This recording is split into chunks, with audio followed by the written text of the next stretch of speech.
Hello, I'm Timo and I am a powertrain engineer for electric Superbike Twente this year.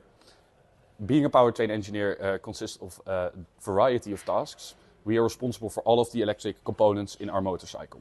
So that goes from the battery pack all the way to the motor control, as well as the software which makes sure that our rider does not get injured and can actually race safely. Our powertrain should mainly consists of two larger parts, which is the software part, where mainly computer scientists work, and the electrical engineers, which I am, which are mainly responsible for the hardware.